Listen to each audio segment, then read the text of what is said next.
Thanks for watching. Please like and subscribe below so we can expand our Squatch search with your help. It happened in 1989 on a hunting trip in the middle region of West Virginia. We were on our yearly deer hunting trip in the remote mountainous area of Randolph County.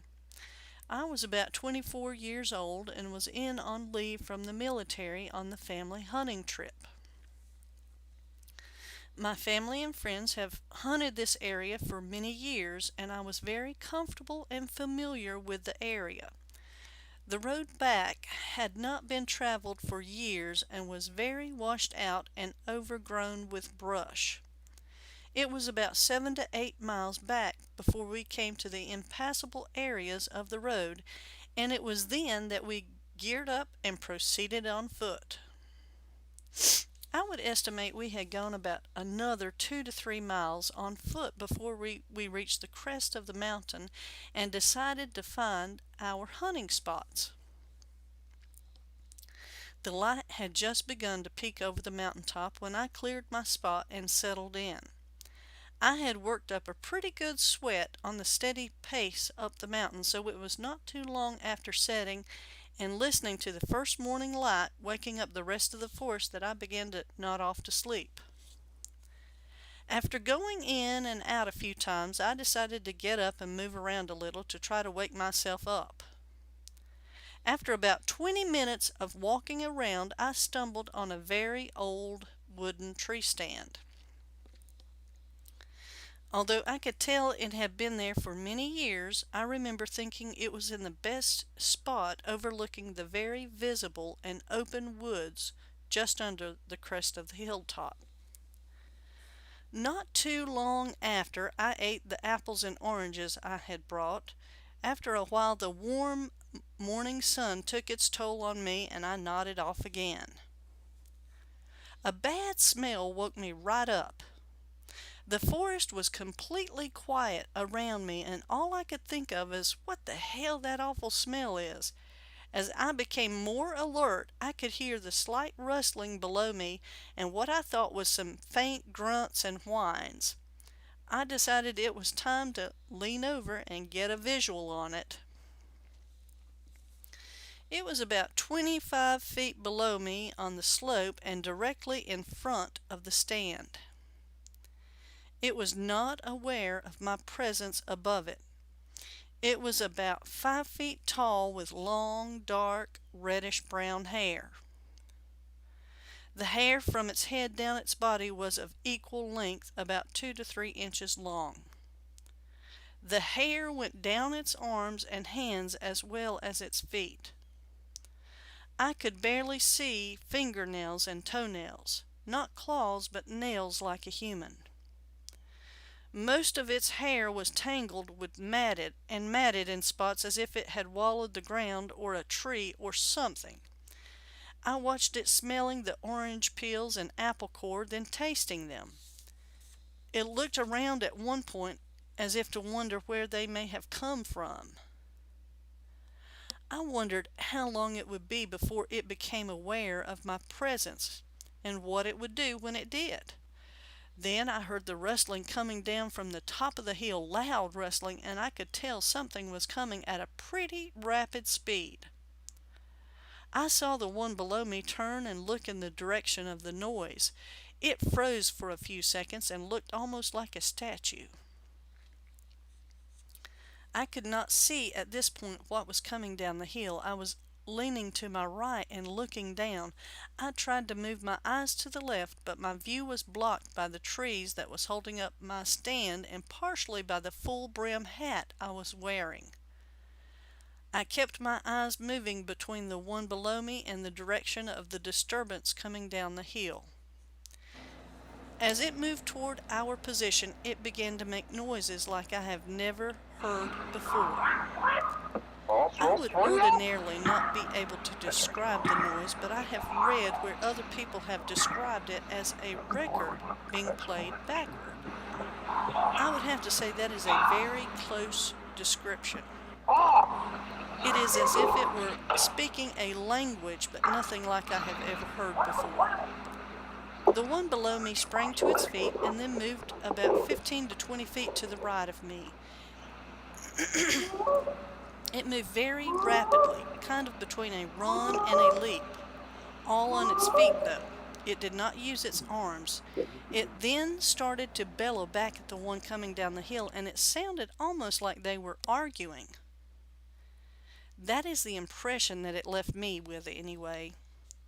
It wasn't until the one above me came into clear view that I started to feel very scared.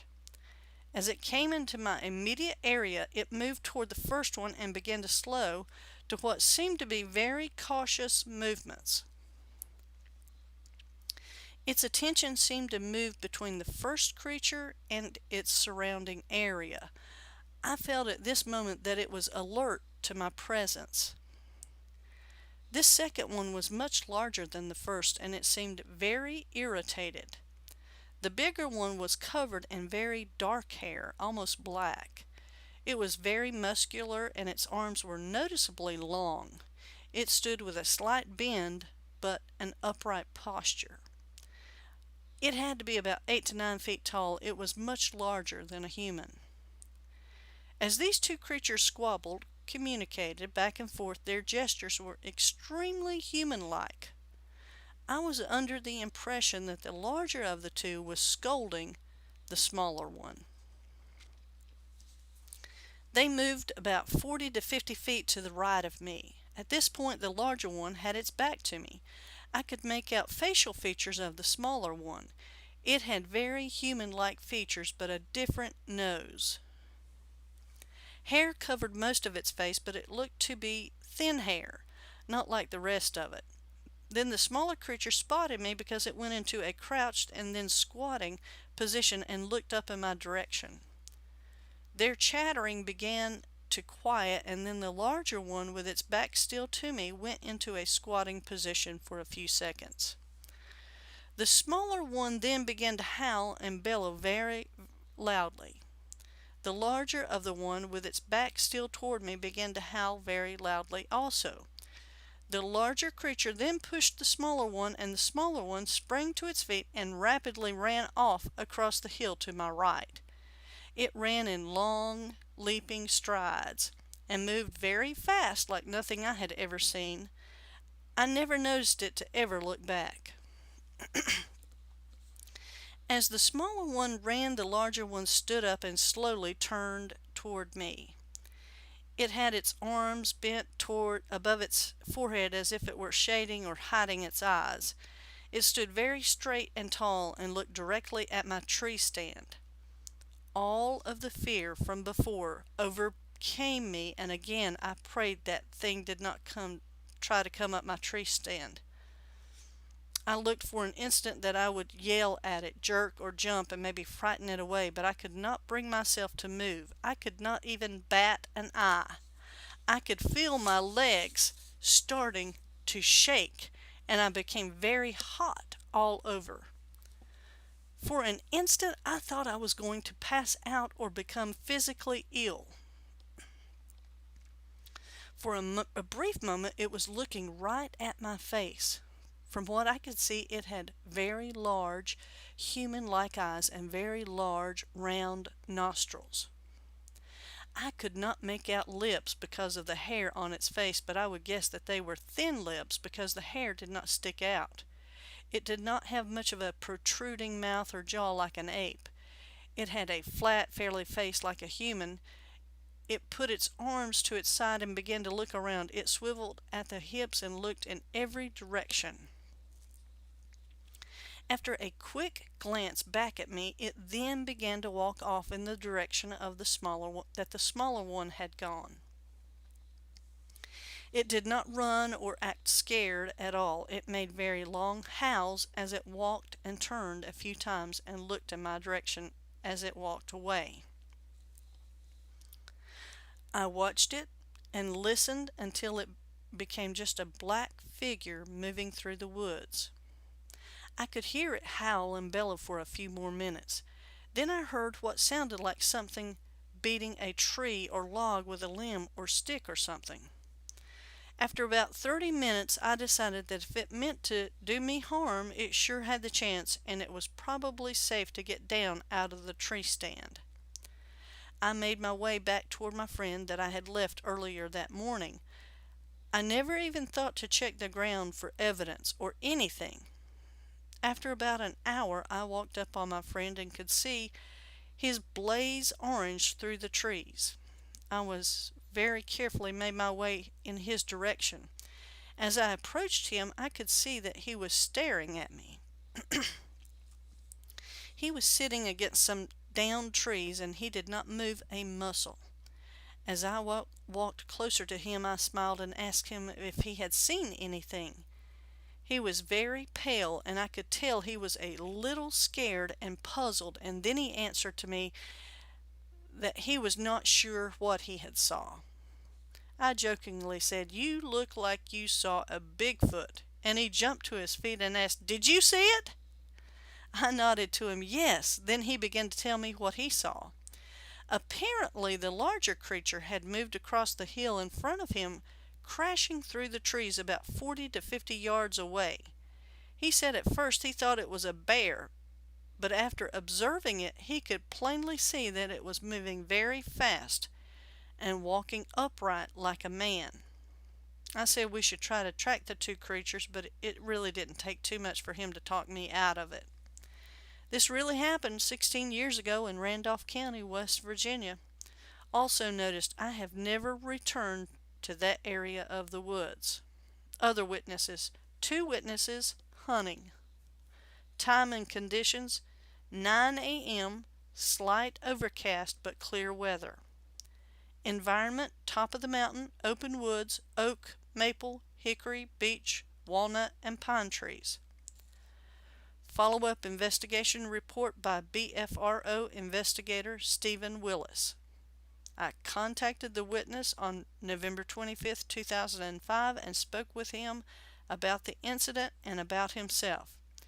He is credible, and I believe he accurately described what he observed that day. To keep it short, I was deer hunting in the New River Gorge in Fayetteville, West Virginia, and it was in 2007, the week of Thanksgiving.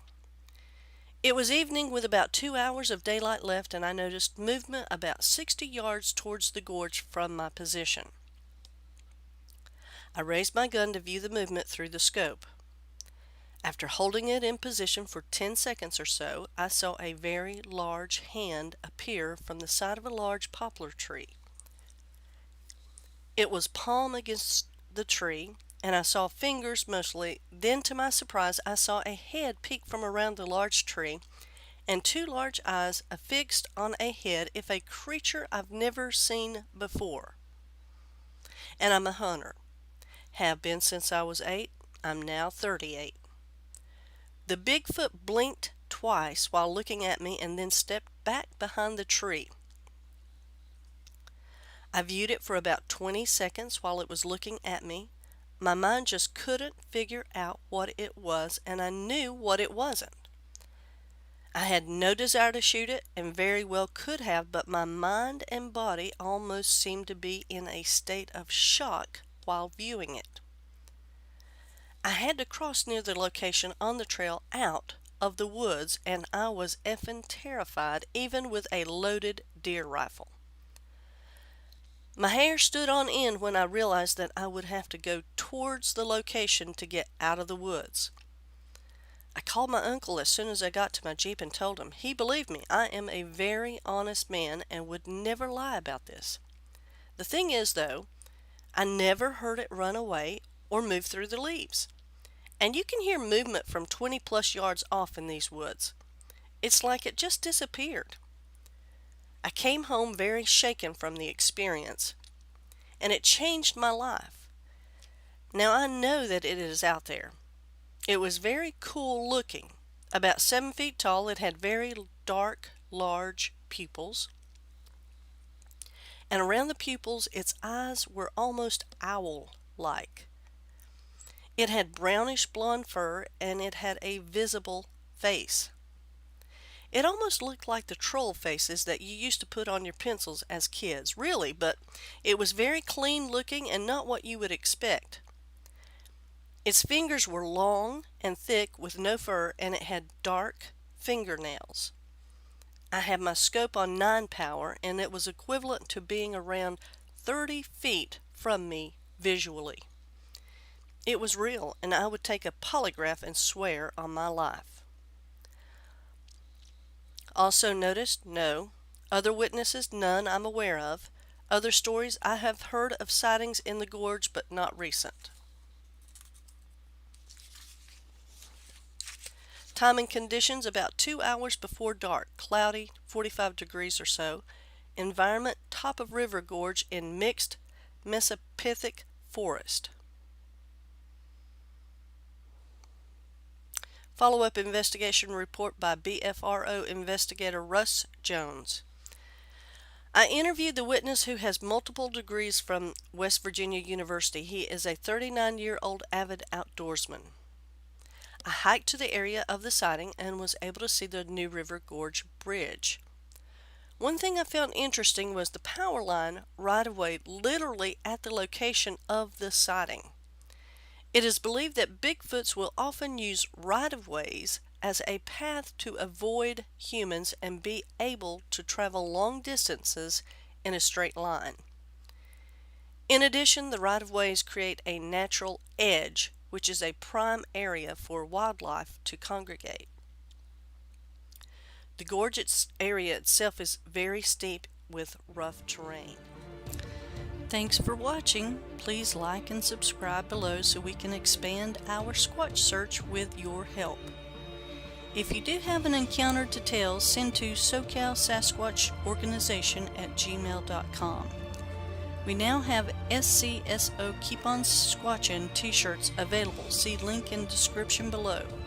Join the community and show it off wherever you go.